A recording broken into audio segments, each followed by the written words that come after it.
What's going on, ladies and gentlemen? Corey Spivey here with Taylor Moore to start off another episode of the Ballistic Report. Thank you all for tuning in and for always supporting us. Today, we just wanted to do a quick video and do a prediction of the first round of the NBA playoffs. So let's get started out west with the Jazz and the Grizzlies. Who you got in that one? Like J. Cole said, Ja Morant, I'm on my Grizzlies. Right now, the Grizzlies, they're young and fearless, and they don't care who they are playing right now. Dylan Brooks, has emerged into one of the top defenders in the league. And right now, with Donovan Mitchell being out for the past 15, 16 games, he's supposed to play in game 2, but he has to get back into the game speed, so I don't think that he'll be able to adjust in time, because right now the Grizzlies' confidence level is at an all-time high. So I'm taking the Grizzlies in 5. Oh, in 5. Wow. That's a lot of confidence. Both hey, I'm right there with you, though. I think, Donovan Mitchell missing game 1 gave the Grizzlies a boost of confidence that they really needed coming into this, especially coming off, that wild game that they had against Golden State. So I think that they're really hyped. Their spirits are up. I think they got a lot of confidence and belief in themselves. Ja Morant and this squad, they're on fire, man. They, like I said, they hyped up. I think they're ready to go. Yeah. And I took the Grizzlies in 7. Okay. Because I do think that the Jazz are going to put up a fight, especially as Donovan Mitchell comes back. But I just think that the Grizzlies are going to have much more momentum going throughout this series. And I'm with you. I don't think that the Jazz are going to be able to recover from that first blow and that injury. So I got the Grizzlies in 7. Yeah. All right, here's our hot take here. Suns, Lakers. The Lakers fell, with a lot of injuries and things like that. They fell to a lower seed, ended up finding themselves in a playoff tournament with all that type of stuff. They're trying to get back on the roll. They lost game 1, but then who do you got in this series? Oh, man. Okay, so if the Lakers actually gel together, because right now, so altogether, like the team they had us only played at combined 42 games or without Andre Drummond, so if they can gel together quickly, then I had the Lakers in 7, but I won't be surprised if the Suns getting in 7. But right now, we know that if the Lakers are actually clicking on the defensive side of the ball and also on the offensive side of the ball, they're pretty much unstoppable. So if they can just get that together and stay healthy, then really no team can beat the Lakers right now. So who do you think? Yeah, I'm right there with you. After losing game 1, man, my confidence level did kind of go down in them. But then I thought about some of the things that transpired in game 1, as well as in the past with LeBron James. So I think one of those key things that happened in game 1 was Chris Paul's injury. It's kind of left him questionable. I know he's probably going to play going forward, but how good is he going to be? That arm wasn't really mobile. He wasn't able to dribble or make shots or anything like that, pass the ball effectively. So I think that's one of those things that really turned the way I thought this series was going to go. Coming into this game, I really just didn't think that the Lakers were going to be able to get back on their grind. In game 1, they dropped it, but LeBron James has always had this tendency of filling the team out. He's been okay to sacrifice game 1 to figure out what their flow and their game plan is. So with all that going on, with them looking a lot better than I thought they would, even though they didn't play well, and LeBron James has got to be a little bit more aggressive. AD has to be a little bit more assertive. LeBron can't be flopping and doing all this kind of stuff. Just go in and just play the game. With all that being said, it's difficult to pick against my Lakers, so I got them in 6. But we'll talk about how far we think they're going to go throughout the playoffs later. Yeah. But I do have the Lakers in 6.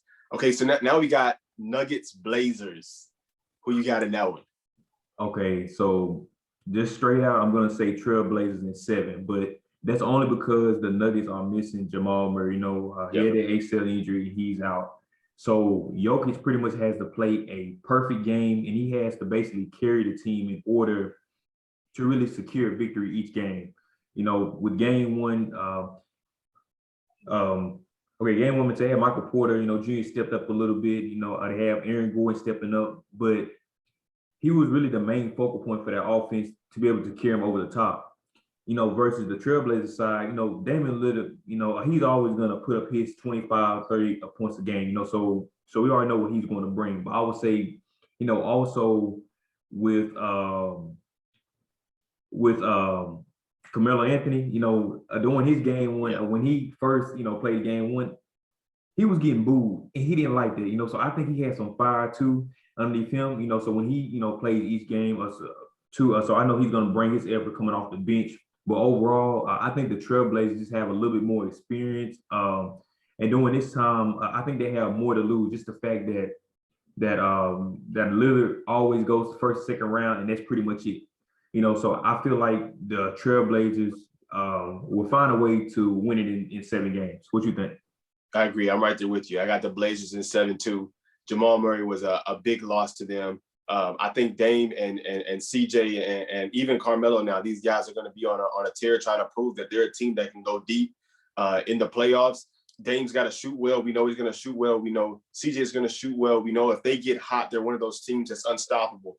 But can they sustain it, over 7 games? And I think that they can do that. I think if they can fight against this, stigma that they can't sustain, their success long term, and just get out of their heads, stay on the court and just play, I think that they can win in 7 games and potentially make a decent run compared to how they have been in the past. Yeah. So last game out west, we got Clippers and Mavs. This is one of those funny situations. Who you got in that situation, in that series? Man, right now it's hard to bet against Luka Magic, man. So I have the Mavericks in 6. Just watching a couple games, when it comes down to the fourth quarter, Kawhi Leonard and Paul George, man, they just have to probably take over in order for them to secure a victory each time, man, because they come down to the third and fourth quarter, just like the Mavericks team, they just rile themselves together, man. So they just basically do what they have to do in the fourth quarter, man. But you look at the Clippers, and it seemed like they don't know who to get the ball to at certain parts of the game. So right now, the Mavericks, they're not, scared of the Clippers either. Just like the Grizzlies and the Jazz.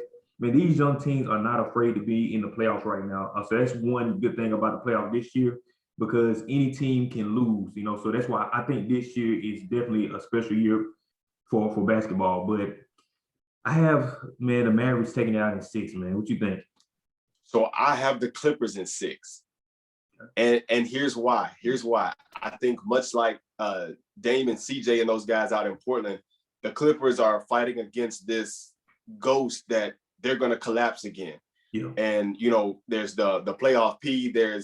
Is Patrick Beverly a real point guard? There is Kawhi really the king of LA? I think there's a lot going on. And I think in game 1, a lot of that was still kind of floating around, even though I think that they played okay. Especially Paul George, he was better than I thought he would be.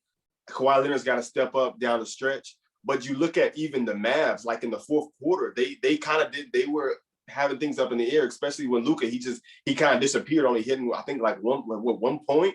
So, if those are the type of situations they're going to end up in going down the stretch, I think if the Mavs are going to leave this thing suspended in there, the Clippers are going to inevitably kind of snap out of this thing, get some energy, realize who they are, let Tyronn Lue energize them again. And I think if they can do that they can win this in 6. So although I like Luka, I think that they have the ability to move past the first round. My gut is saying that the Clippers are going to take that in 6. So let's move out east. We got Sixers, Wizards. Who you got in that one? Man, I hate that the Wizards have to take on the 76ers, man, because I want Russell Westbrook, man, to do well, man, because he always get talked about getting knocked out of the first round. But this is another one of those cases. He will get knocked out of the first round again. Yeah. I hate to say it.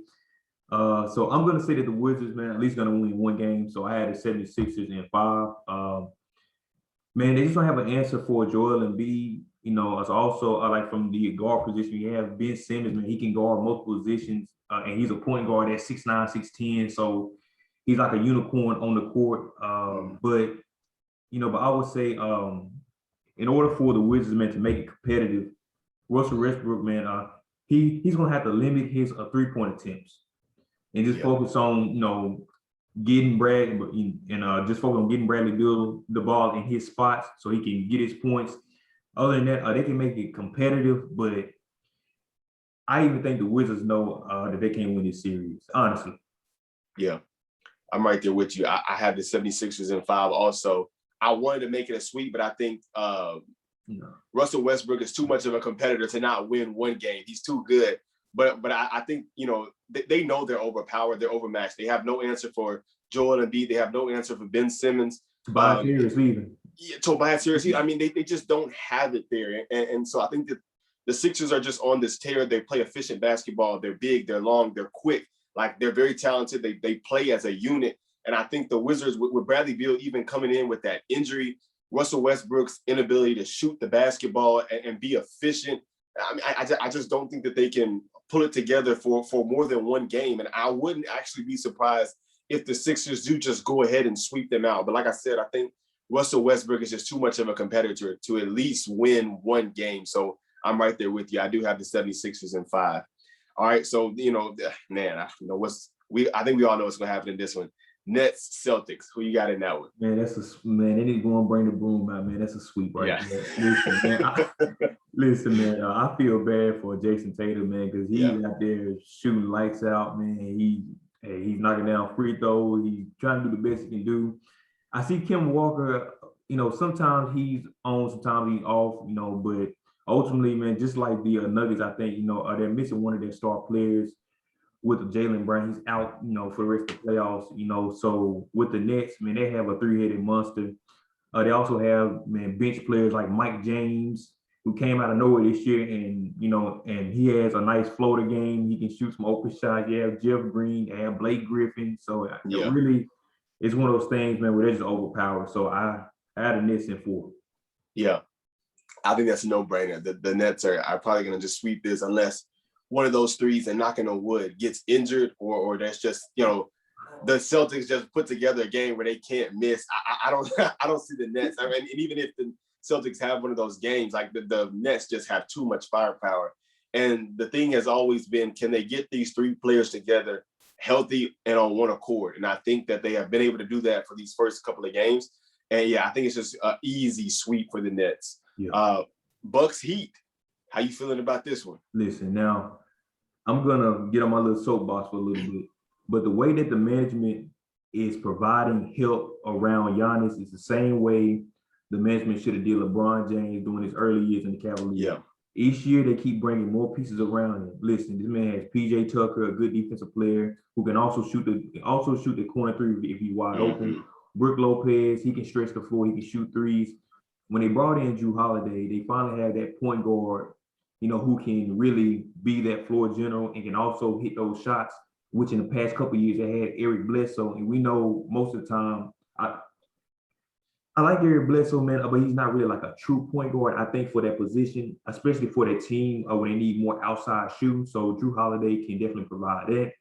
And as we can see with Chris Middleton, he's starting off shooting well. And if he keeps that up, it takes the pressure off of Giannis, man, because Giannis not the best shooter, but I would say in open court, running down, he's hard to stop. So once you have the shooters around him, I feel like the team can be unstoppable if they're clicking each game. So I have the Bucks in 6 games. What you think? Okay. Yeah, I agree with that LeBron point. It's something I never really thought about. They definitely should have handled it this way. But I think that issue was the friction between him and Dan Gilbert. I think they just never, got on the same page. And even though they finally brought that championship home, they didn't do them right. And so I think the Bucks are getting this thing right. They showed, in their last game that if they get hot, they can be unstoppable. And that game was over quick, fast, and in a hurry. But I think similar to the series with the Wizards and the 76ers, Jimmy Butler is the ultimate competitor. And he showed that last year against the Los Angeles Lakers. So I'm after this second game, I'm leaning towards the Bucks are going to sweep. But I think that Jimmy Butler and those guys are just too tough to let that happen. Yeah. I think that they'll show up in game 3. I think that they'll win game 3, but I think after that, the Bucks will win this thing in 5. Yeah. I like the way that they're playing right now. So this is probably the one that a lot of people aren't paying attention to, but could shape out to be one of the best series. Yeah. Knicks, Hawks. Who you got in that one? I just want to start off by saying both of these teams know good and well that they're not going to win a championship this year. But I will say for these 2 young teams to be fighting like this, at first, man, that was a good game 1. But overall, I'm gonna put this out there. I had the Knicks in 7. But I will say, man, just looking at some of the stats, Trae Young had 9 points from the free throw line in the 4th quarter. Yeah. If you let this man get 9 free throw shots, man, because we know Trae Young, he can draw some fouls, so you can get into some trouble, get into the bonus, it's over with. So the fact that the Knicks had a good chance at wrapping the game up early, just the fact that they kind of let that slip away from them, Yeah. I feel like they'll be able to make the right adjustments for the next few games. But I'll also say that Julius Randle went 6 for 23. So I'm just saying that if Alec Burks didn't score 23, 24 points, the game could have been ugly for the Knicks. Yeah. But the fact that Julius Randle had that one bad game, too, I'm just thinking that maybe if he would win maybe, let's say 12 for 23, they could have beat this Knicks team. So I mean, beat the Hawks team. But yeah. I just think that once the Knicks, because overall, the Knicks have better coaching than the Hawks, although I still respect their coach. I think that their coaching is just a little bit better. And overall, they have better pieces for the Knicks, I believe. I like I like that Derrick Rose trade during mid-season, man, and he hasn't missed a step, man.